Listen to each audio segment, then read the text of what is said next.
शुक्लाम्बरधरं विष्णुं शशिवर्णं चतुर्भुजं प्रसन्नवदनं ध्यायेत् सर्वविघ्नोपशान्तये सर्वविघ्नप्रशमनं सर्वसिद्धिकरं परं सर्वजीवप्रणेतारं वन्दे विरेदं हरिं लक्ष्मीनारायणं वन्दे तद्भक्तप्रवरोह्यः श्रीमदानन्दतीर्थाख्यो गुरुस्तञ्जनमाम्यहं वेदे रामायणे चैव पुराणे भारते आदौ अन्ते च मध्ये च विष्णुः सर्वत्र गीयते रमापतिं पूर्णगुणं मुकुन्दं व्यासं च विज्ञानसहस्रभानुं पूर्णप्रबोधं च सुतत्वदीपं क्रमाद्गुणश्च प्रणमामि मूर्धा अभ्रमं भङ्गरहितम् अजडं विमलं सदा आनन्दतीर्थमतुलं भजे तापत्रयापहं मिथ्यासिद्धान्तदुर्ध्वान्तविध्वंसनविचक्षणः जयतीर्थाख्यतरणिर्भासतान्नो हृदम्बरे अर्थिकल्पितकल्पोऽयं प्रत्यर्थिकतिकेसरे व्यासतीर्थगुरुर्भूयादस्मदिष्टासिद्धे तपोविद्याविरक्त्यादिसद्गुणोघाक्रान्हं वाजराजगुरून् वन्दे हयग्रीवदयाश्रयान् पूज्याय राघवेन्द्राय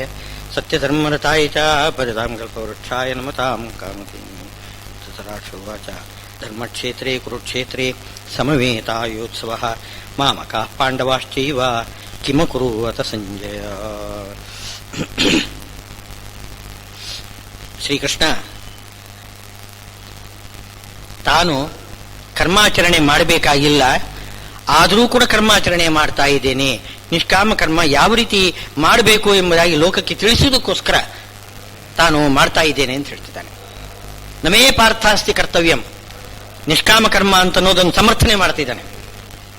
ನಾನು ಯಾವುದೇ ಒಂದು ಕಾಮನೆಯಿಂದ ಕರ್ಮ ಮಾಡ್ತಾ ಇಲ್ಲ, ಕಾಮನೆ ಇಲ್ಲ ತಾನೆ ನನಗೆ.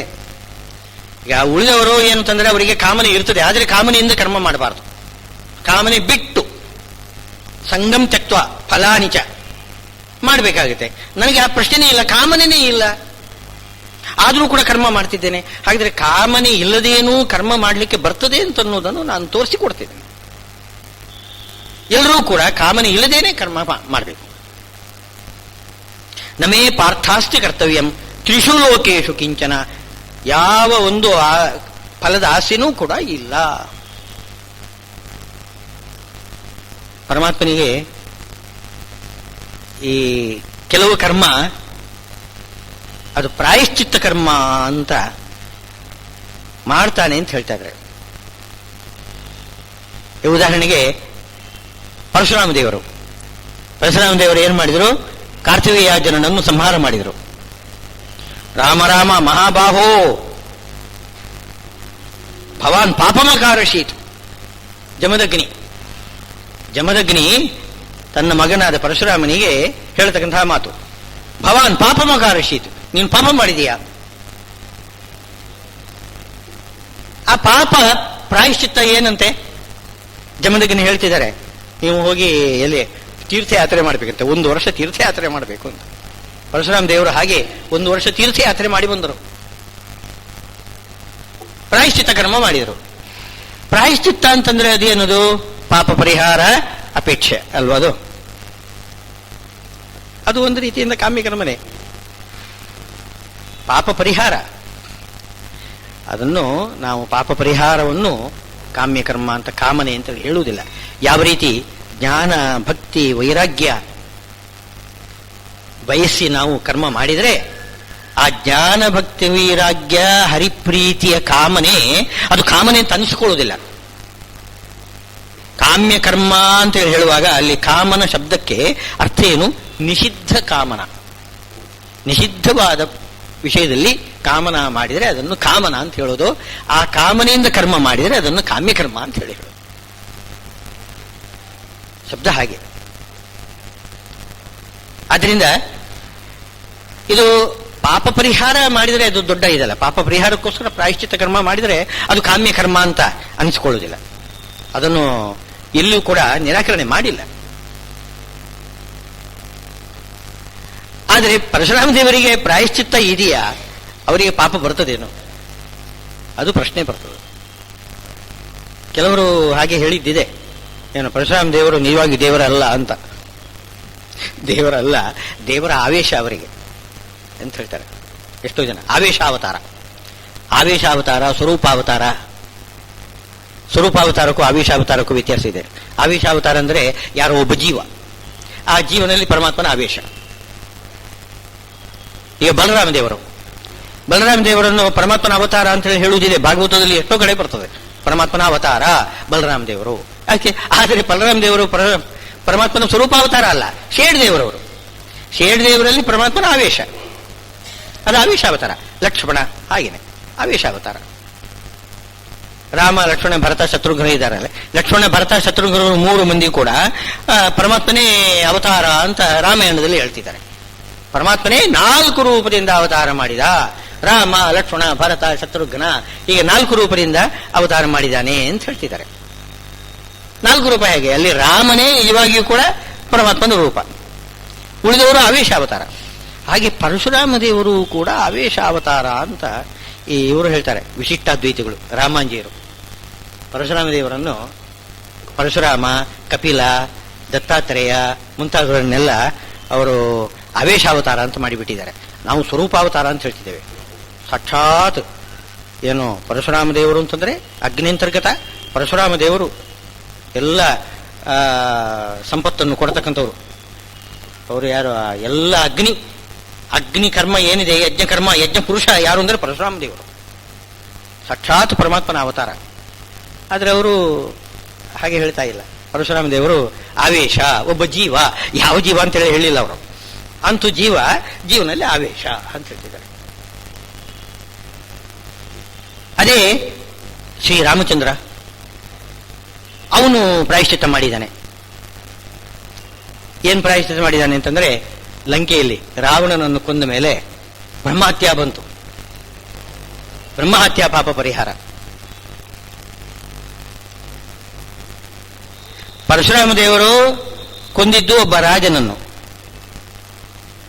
ಆದರೆ ಶಾಸ್ತ್ರ ಹೇಳ್ತಾ ಇದೆ, ಒಬ್ಬ ಅಭಿಷಿಕ್ತನಾಗಿರತಕ್ಕಂತಹ ರಾಜನನ್ನು ಕೊಂದರೆ, ಒಬ್ಬ ರಾಜನನ್ನು ಕೊಂದರೆ 10 ಬ್ರಹ್ಮಹತ್ಯ ಮಾಡಿದ ಪಾಪ ಪರಿಹಾರ ಬರ್ತದೆ.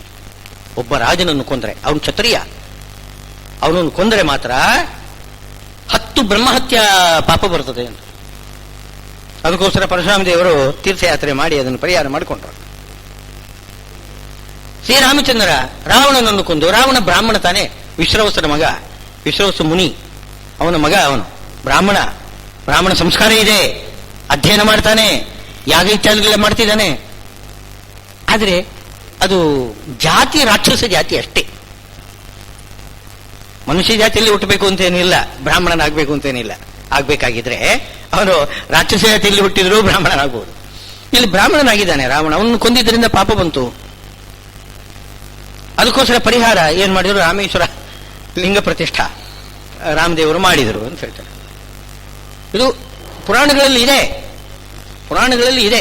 ಇದು ಸುಮ್ಮನೆ ಹೇಳೋದಲ್ಲ, ಯಾರೋ ಶೈವರು ಕತೆ ಕಟ್ಟಿದ್ದು ಅಂತ ಹೇಳಲಿಕ್ಕೆ ಬರುವುದಿಲ್ಲ. ಪುರಾಣಗಳಲ್ಲಿ ಇದೆ. ಆದರೆ ಅದು ತಪ್ಪದು, ಪ್ರಾಯಶ್ಚಿತ್ತ ಅಲ್ಲ. ನಿಜವಾಗಿಯೂ ರಾಮೇಶ್ವರ ಲಿಂಗ ಪ್ರತಿಷ್ಠಾ ಮಾಡಿದ್ದು ಪ್ರೀತಿಯಿಂದ.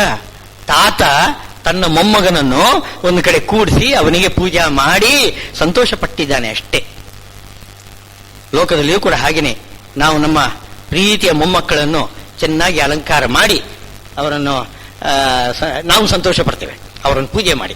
ಅದು ಪೂಜೆ, ಅದು ಆ ರೀತಿ ಪೂಜೆ ಮಾಡಿದ್ದಾನೆ ನಿಜವಾಗಿಯೂ ಕೂಡ. ಅದೇ ಆಲದೆಲೆಯ ಮೇಲೆ ಶಿವನ ಲಿಂಗವ ನಿಲ್ಲಿಸುವಿರೆ ಅಂತ ವಾದಿರಾಜರು ಲಕ್ಷ್ಮೀ ಶೋಭಾನೆಯಲ್ಲಿ ಕೇಳ್ತಾರೆ. ನೀವು ರಾವಣ ಅಂತ ಒಬ್ಬ ಬ್ರಾಹ್ಮಣನನ್ನು ಕೊಂದಿದ್ದಕ್ಕೆ ನೀವು ರಾಮೇಶ್ವರ ಲಿಂಗ ಪ್ರತಿಷ್ಠೆ ಮಾಡುವುದಾಗಿದ್ರೆ, ಕಲ್ಪಾಂತೆ ಸುರಭೂ ಸುರಾಸುರ ತತಿ ಸ್ತೋಮಂ ಹರನ್ ಕಂಹರಂ. ಈಗ ಕಲ್ಪಾಂತ್ಯದಲ್ಲಿ, ಕಲ್ಪದ ಕೊನೆಯಲ್ಲಿ ಇಡೀ ಬ್ರಹ್ಮಾಂಡವನ್ನು ನಾಶ ಮಾಡ್ತಾನೆ ಪರಮಾತ್ಮ. ಎಷ್ಟು ಮಂದಿ ಬ್ರಹ್ಮಹತ್ಯೆ ಆಗಿರ್ಬೋದು ಅಲ್ಲಿ ಆಲೋಚನೆ ಮಾಡಿ. ಬ್ರಹ್ಮಾಂಡದಲ್ಲಿ ಯಾವಾಗ ಎಷ್ಟು ಮಂದಿ ಬ್ರಾಹ್ಮಣರು ಇರಬಹುದು? ಆ ಎಲ್ಲ ಬ್ರಾಹ್ಮಣರು ಸಾಕ್ಷಾತ್ ಬ್ರಹ್ಮದೇವರೇ ಇದ್ದಾರೆ. ಬ್ರಾಹ್ಮಣ್ಯಕ್ಕೆ ಅಭಿಮಾನಿ ಬ್ರಹ್ಮದೇವರು, ಅವರನ್ನು ಕೂಡ ಸಂಹಾರ ಮಾಡಿಬಿಡ್ತಾರೆ ನರಸಿಂಹದೇವರು. ಆವಾಗ ಎಲ್ಲ ಬ್ರಹ್ಮಹತ್ಯೆ ಮಾಡಿ ಆಮೇಲೆ ಏನು ಆಲದೆಲೆ ಮೇಲೆ ಮಲ್ಕೊಂಡಿರ್ತಾನೆ, ಏನು ಮಾಡಿಲ್ಲದ ಹಾಗೆ ಎಲ್ಲ ನಾಶ ಮಾಡಿ ಆಲದೆಲೆ ಮೇಲೆ, ಪ್ರಳಯ ಸಮುದ್ರದಲ್ಲಿ ಆಲದೆಲೆ ಮೇಲೆ ತೇಲಾಡ್ತಾ ನಿದ್ದೆ ಮಾಡ್ತಿರ್ತಾನೆ. ಯಾವ ತೊಂದರೆನೂ ಇಲ್ಲ ಅವನಿಗೆ. ಈಗ ನೀವು ಬ್ರಹ್ಮಹತ್ಯೆ ಮಾಡಿದ್ದಕ್ಕೆ ರಾಮೇಶ್ವರ ಲಿಂಗ ಪ್ರತಿಷ್ಠೆ ಮಾಡುವುದಾಗಿದ್ದರೆ ಏನೋ ಆ ಕಾಲದಲ್ಲಿ ಆಲದೆಲೆಯ ಮೇಲೆ ಶಿವನ ಲಿಂಗ ಇಟ್ಟು ಪ್ರಾಯಶ್ಚಿತ್ತ ಮಾಡಿದಾನೇನು? ಯಾವುದೇ ಪುರಾಣ ತಕೊಳ್ಳಿ, ಆಲದೆಲೆಯ ಮೇಲೆ ಇದ್ದಿದ್ದು ಬಾಲ ಮುಕುಂದನೇ ಹೊರತು ಶಿವ ಅಂತ ಎಲ್ಲೂ ಹೇಳಲಿಲ್ಲ. ಯಾರೂ ಕೂಡ ವಾದ ಮಾಡಲಿಕ್ಕೆ ಬರೋದಿಲ್ಲ ಈ ವಿಷಯದಲ್ಲಿ.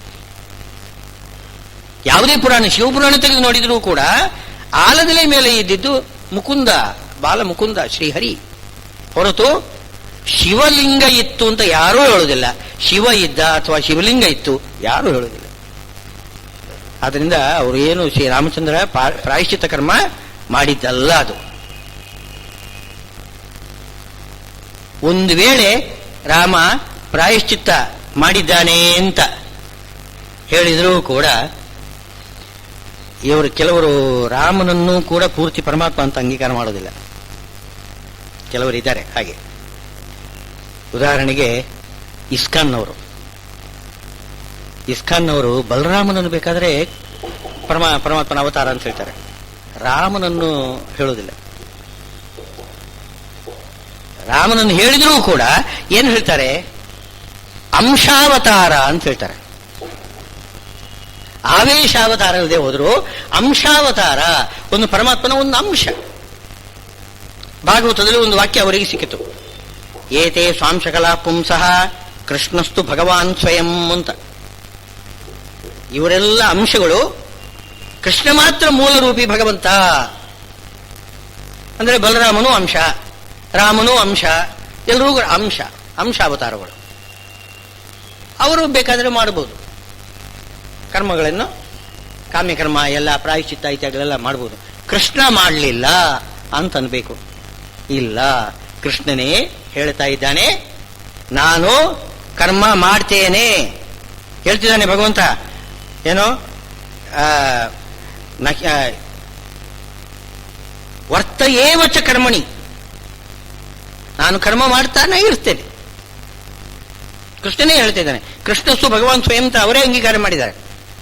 ಅಂಥ ಕೃಷ್ಣನೇ ಹೇಳ್ತಾ ಇದ್ದಾನೆ, ಏನೋ ನಾನು ಕರ್ಮ ಮಾಡ್ತಾನೆ ಇರ್ತೇನೆ, ಕರ್ಮ ಬಿಡುವುದಿಲ್ಲ. ಆದ್ರಿಂದ ಏನು ನಿಷ್ಕಾಮ ಕರ್ಮ ಮಾಡಬೇಕು ಅಂತನ್ನೋದು ಭಗವಂತನ ಅವತಾರ ಮಾಡುವುದೇ ಅದಕ್ಕೋಸ್ಕರ. ಭಗವಂತ ಇಲ್ಲದೆ ಹೋದ್ರೆ ಯಾಕೆ ಅವತಾರ ಮಾಡಬೇಕಾಗಿತ್ತು? ಅವನಿಗೆ ಶಕ್ತಿ ಇಲ್ವೇ? ಅವನು ಸರ್ವಶಕ್ತ ಅಂತಂದ ಮೇಲೆ ಅವನು ಸಣ್ಣ ಮಗುವಾಗಿ ಯಶೋದೆಯ ಮಡಿಲಲ್ಲಿ ಕೃಷ್ಣನಾಗಿ ಯಾಕೆ ಎಲ್ಲ ಕರ್ಮವನ್ನು ಮಾಡಬೇಕು? ಅವತಾರ ಯಾಕೆ ಎತ್ತಬೇಕು? ನಾನಾ ರೀತಿ ಕಷ್ಟ, ಎಲ್ಲ ಹುಟ್ಟಿದ್ದು ಮಧುರೆಯಲ್ಲಿ, ಬೆಳೆದದ್ದು ಗೋಕುಲ, ಎಲ್ಲೆಲ್ಲೋ ಹೋಗುದು, ಏನು ಕಷ್ಟಪಟ್ಟಿದ್ದಾನೆ ಕೃಷ್ಣ. ಅವನಿಗೆ ಬಹಳ ಕಷ್ಟ. ಏನೋ ಹೇಳಿದೆ, ಏನೋ ಅರಮನೆಯಲ್ಲಿ ಹುಟ್ಟಿಲ್ಲ, ಅವನು ಅರಮನೆಯಲ್ಲಿ ಬೆಳೆದಿಲ್ಲ. ಎಷ್ಟು ಕಷ್ಟಪಟ್ಟಿದ್ದಾನೆ ಕೃಷ್ಣ. ಯಾತಕ್ಕೆ ಇದೆಲ್ಲ? ಅದು ಕೇವಲ ಮರ್ತ್ಯಾವತಾರಸ್ತುಹ ಮರ್ತ್ಯ ಶಿಕ್ಷಣಂ.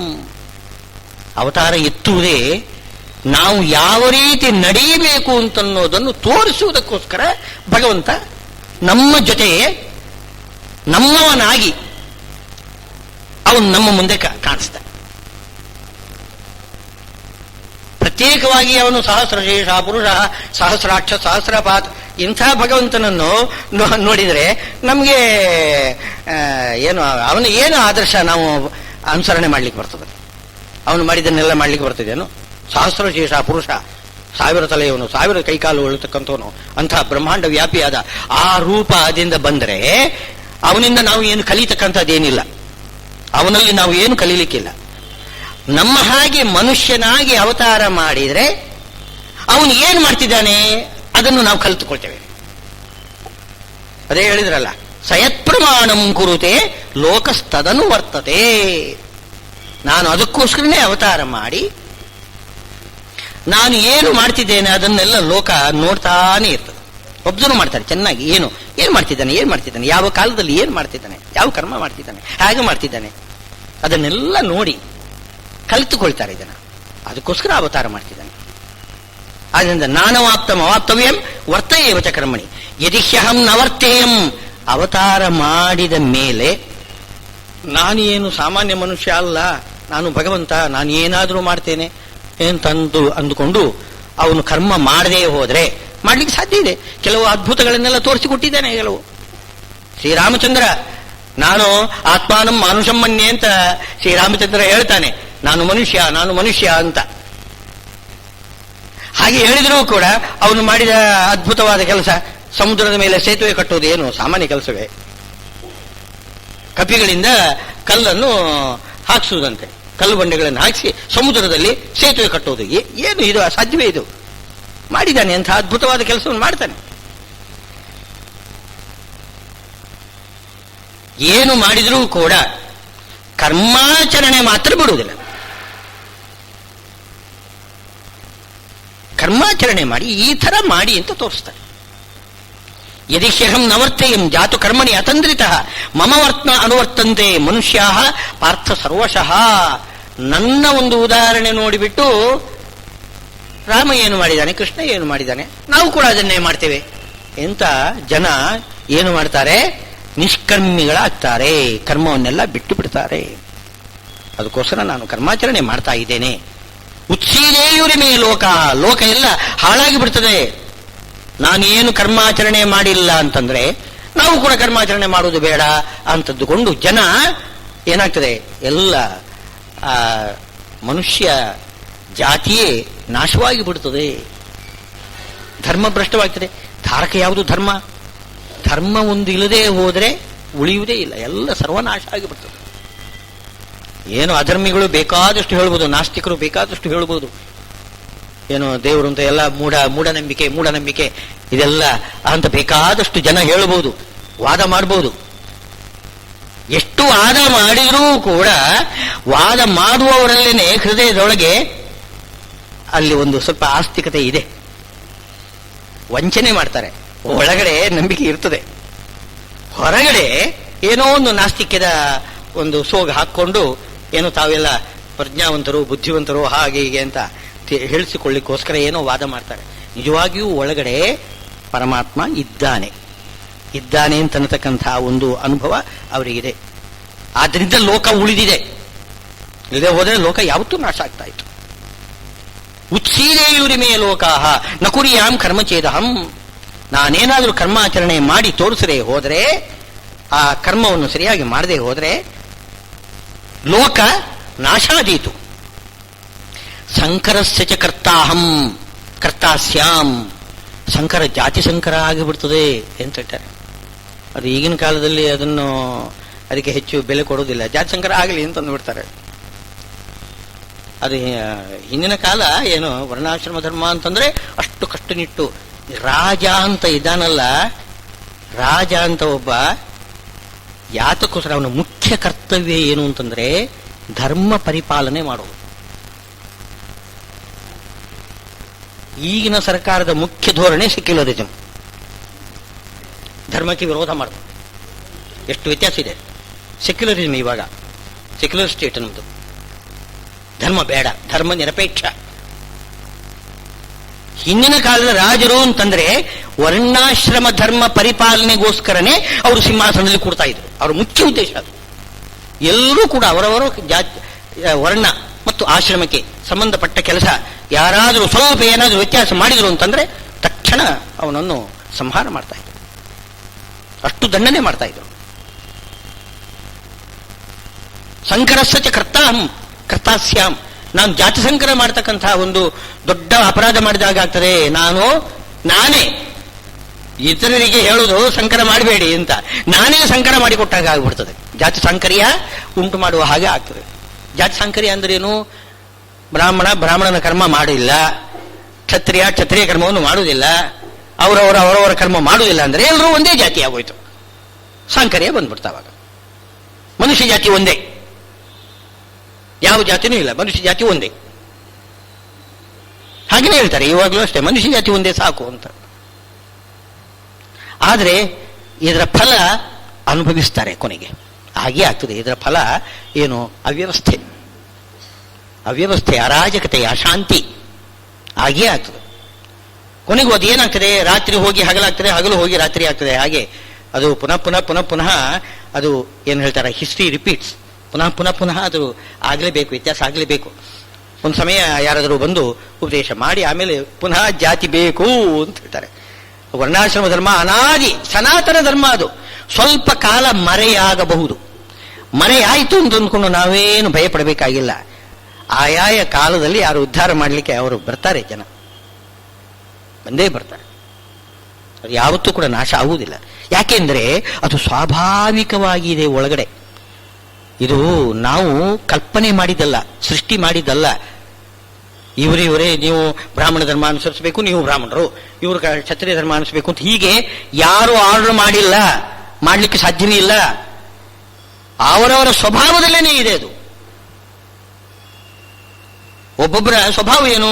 ಕೆಲವರು ಈ ಜ್ಞಾನ ಕಾರ್ಯದಲ್ಲಿ ಅವರು ಇರ್ತಾರೆ, ಕೆಲವರು ಬಲ ಕಾರ್ಯದಲ್ಲಿ ಇರ್ತಾರೆ, ಕೆಲವರು ಈ ವ್ಯಾಪಾರ ಉದ್ದಿಮೆ ವಾಣಿಜ್ಯ ಇತ್ಯಾದಿಗಳೆಲ್ಲ ಮಾಡ್ತಾರೆ, ಕೆಲವರು ಏನು ಸರ್ವಿಸ್, ಬಾಡಿಲಿ ಸರ್ವಿಸ್ ಮಾಡ್ತಾರೆ.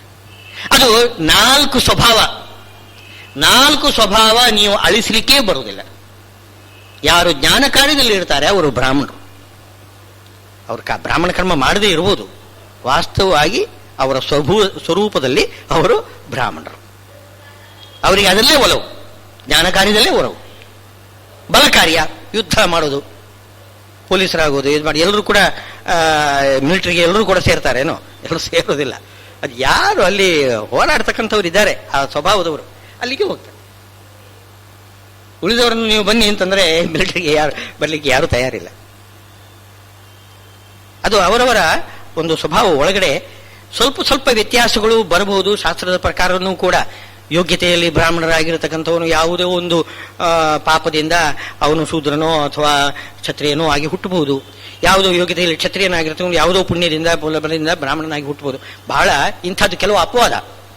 ಸಾಮಾನ್ಯವಾಗಿ ಒಳಗಡೆ ಯಾವ ಜಾತಿ ಇರ್ತದೋ ಅದೇ ಹೊರಗಡೆ ಬರ್ತದೆ ಸಾಮಾನ್ಯವಾಗಿ. ಅದನ್ನಿಟ್ಟುಕೊಂಡು ಧರ್ಮಶಾಸ್ತ್ರಕಾರರು ಏನು ಆಯಾಯ ವರ್ಣಾಶ್ರಮ ಧರ್ಮವನ್ನು ಮಾಡಬೇಕು ಅಂತ ವಿಧಾನ ಮಾಡಿದ್ದಾರೆ. ಅದರ ಪ್ರಕಾರ ಮಾಡಬೇಕು. ಇಲ್ಲದೆ ಹೋದರೆ ವರ್ಣ ಸಂಕರ, ಜಾತಿ ಸಾಂಕರ್ಯ ಉಂಟಾಗ್ತದೆ. ಜಾತಿ ಸಾಂಕರ್ಯ ಅಂತಂದ್ರೆ ಒಟ್ಟಿಗೆ ಕನ್ಫ್ಯೂಷನ್, ಯಾರು ಏನು ಮಾಡಬೇಕು ಏನು ಮಾಡಬಾರದು ಎಂಬುದಕ್ಕೆ ನಿಯಮನೇ ಇಲ್ಲ. ಹಾಗಾಗಿ ಲೋಕದಲ್ಲಿ ಅಶಾಂತಿ ಬಂದುಬಿಡುತ್ತದೆ. ಸಂಕರಸ್ಯ ಕರ್ತಾಸ್ಯಾಂ ಉಪಹನ್ಯಾಮಿಮಾ ಪ್ರಜಾ ಅಂತ. ಆದ್ದರಿಂದ ಶ್ರೀಕೃಷ್ಣ ಏನು ಹೇಳ್ತಿದ್ದಾನೆ? ನಾವು ಕರ್ಮಾಚರಣೆ ನಿಷ್ಕಾಮ ಕರ್ಮ ಯಾವುದದು? ಒಂದೊಂದು ಜಾತಿಗೆ ಒಂದೊಂದು ಆಶ್ರಮಕ್ಕೆ, ಅಂದರೆ ಬ್ರಹ್ಮಚಾರಿ, ಗೃಹಸ್ಥ, ವಾನಪ್ರಸ್ಥ, ಸನ್ಯಾಸ, ಹಾಗೆ ಬ್ರಾಹ್ಮಣ, ಕ್ಷತ್ರಿಯ, ವೈಶ್ಯ, ಶೂದ್ರ, ಈ 4 ಜಾತಿ 4 ವರ್ಣಗಳಿಗೆ ಪ್ರತ್ಯೇಕವಾಗಿ ಏನು ಕರ್ತವ್ಯ ಕರ್ಮವನ್ನು ವಿಧಾನ ಮಾಡಿದ್ದಾರೆ ಅದನ್ನು ನಿಷ್ಕಾಮನೆಯಿಂದ ಮಾಡಬೇಕು. ಪ್ರತಿಯೊಬ್ಬರೂ ಕೂಡ, ಎಲ್ಲವೂ ಕೂಡ ನಿಷ್ಕಾಮ ಕರ್ಮ.